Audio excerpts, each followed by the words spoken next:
Hi వయోస్, నమస్కారం అండి. Welcome to Akhil xerox and computers.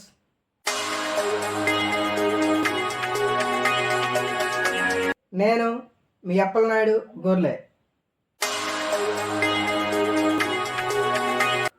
MS వర్డ్లో header ఫోటోస్తో పాటు పేజ్ నెంబర్స్ కూడా ఒకేసారి ఏ విధంగా ఇన్సర్ట్ చేయాలో చూద్దాం. జనరల్గా వర్డ్ డాక్యుమెంట్లో హెడర్స్ని కానీ ఫోటోస్ని కానీ ఇన్సర్ట్ చేసిన తర్వాత పేజ్ నెంబర్ని ఇన్సర్ట్ చేస్తే ముందుగా ఇన్సర్ట్ చేసిన హెడర్ లేదా ఫోటో డిసేపర్ అయిపోయి తర్వాత ఇన్సర్ట్ చేసిన పేజ్ నెంబర్ మాత్రమే ఇన్సర్ట్ అవుతుంది. మనం ఒకసారి హెడర్ని ఇన్సర్ట్ చేసి పేజ్ నెంబర్ని కూడా ఇన్సర్ట్ చేసి చూద్దాం. దానికోసం మనం ఇన్సర్ట్ ట్యాబ్కి వెళ్ళి హెడర్కి వెళ్ళి మనం ఏదో ఒక స్టైల్ని చూస్ చేసుకుని హెడర్ని టైప్ చేద్దాం.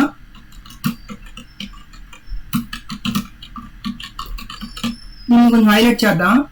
సెలెక్ట్ చేసుకొని సైజు కలరు అప్లై చేద్దాం. ఇప్పుడు మనం నెక్స్ట్ పేజ్ నెంబర్ని కూడా ఇన్సర్ట్ చేసి చూద్దాం. దానికోసం మనం ఇన్సర్ట్ ట్యాబ్కి వెళ్ళి ఈ పేజ్ నెంబర్కి వెళ్ళి ఈ టాప్ ఆఫ్ పేజ్ని చూస్ చేసుకుని ఈ రైట్ సైడ్ అలైన్మెంట్ని చూస్ చేసుకున్నాం. చూడండి, మనకి పేజ్ నెంబర్ని ఇన్సర్ట్ చేయగానే ఆటోమేటిక్గా ఇదివరకు ఇన్సర్ట్ చేసిన హెడర్ అనేది డిసేపర్ అయ్యి పేజ్ నెంబర్స్ మాత్రం ఇన్సర్ట్ అయ్యాయి. చూడండి ఒకసారి. అట్లా కాకుండా కొన్ని సందర్భాలలో మనకి ఈ హెడర్స్తో పాటు పేజ్ నెంబర్స్ కూడా మనకి అవసరం పడుతుంటాయి. అటువంటి సందర్భాల్లో ఈ హెడర్ని ఫోటోని మనం ఒకేసారి ఏ విధంగా ఇన్సర్ట్ చేయొచ్చో ఈ వీడియోలో స్టెప్ బై స్టెప్ నేర్చుకుందాం. ముందుగా హెడర్ని ఇన్సర్ట్ చేద్దాం. హెడర్ని ఇన్సర్ట్ చేయడం మనకు అందరికీ తెలిసిన విషయమే. దానికోసం ఇన్సర్ట్ ట్యాబ్కి వెళ్ళి హెడర్ అనే ఆప్షన్ చూస్ చేసుకుని వీటిలో మనం నచ్చిన ఆప్షన్ సెలెక్ట్ చేసుకుని హెడర్ని టైప్ చేద్దాం.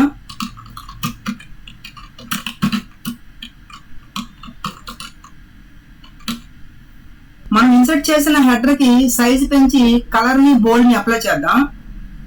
దానికోసం నేను సెలెక్ట్ చేసుకుని హోమ్ ట్యాబ్లో సైజ్ని పెంచి బోల్డ్ కలర్ని అప్లై చేద్దాం. మనం ఇన్సర్ట్ చేసుకున్న హెడర్తో పాటు పేజ్ నెంబర్ని కూడా ఇన్సర్ట్ చేద్దాం. పేజ్ నెంబరు ఏ లొకేషన్లో కావాలనుకుంటున్నామో ఆ లొకేషన్లో కర్సర్ ఉంచి ఇన్సర్ట్ ట్యాబ్కి వెళ్ళి ఈ క్విక్ పార్ట్స్కి వెళ్తే ఇక్కడ మనకు కొన్ని ఆప్షన్లు కనిపిస్తాయి.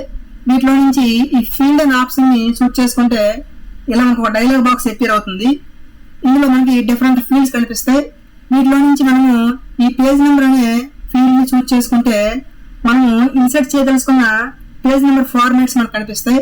వీటిలో నుంచి మనకు కావాల్సిన పేజ్ నెంబర్ ఫార్మాట్ని చూస్ చేసుకుని ఓకే చేసుకుంటే మనకి హెడర్తో పాటు పేజ్ నెంబర్ కూడా ఇన్సర్ట్ అయ్యిందండి. చూడండి, మన మెయిన్ ఏరియాలోకి వచ్చి లెఫ్ట్ బటన్ని డబుల్ టైం క్లిక్ చేద్దాం. First page, second page, third page, ఇట్లాగా మనము హెడర్ లేదా ఫోటోతో పాటు పేజ్ నెంబర్ని కూడా ఒకేసారి ఇన్సర్ట్ చేసుకోవచ్చు.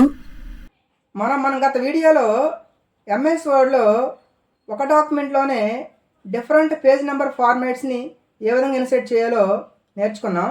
ఆ వీడియోకి సంబంధించిన లింక్ని డిస్క్రిప్షన్లో ఇవ్వడం జరిగింది. ఇంతవరకు మీరు చూసిన ఈ వీడియోలో కంటెంట్ ఉంటేనే లైక్ చేయండి, మీ మిత్రులకు షేర్ చేయండి. మన తదుపరి వీడియోలు ఇంకా ఉన్నతంగా రావడానికి మీ విలువైన సూచనలను సలహాలను కామెంట్ రూపంలో తెలియజేయండి. ఫర్దర్ వీడియోస్ మీకు నోటిఫికేషన్ రూపంలో రావడానికి మన ఛానల్ని సబ్స్క్రైబ్ చేయండి. మన ఈ అఖిల్ జిరాక్స్ అండ్ కంప్యూటర్స్ అనే యూట్యూబ్ ఛానల్ని ఆదరిస్తున్న మీ అందరికీ ధన్యవాదములు. నమస్కారం.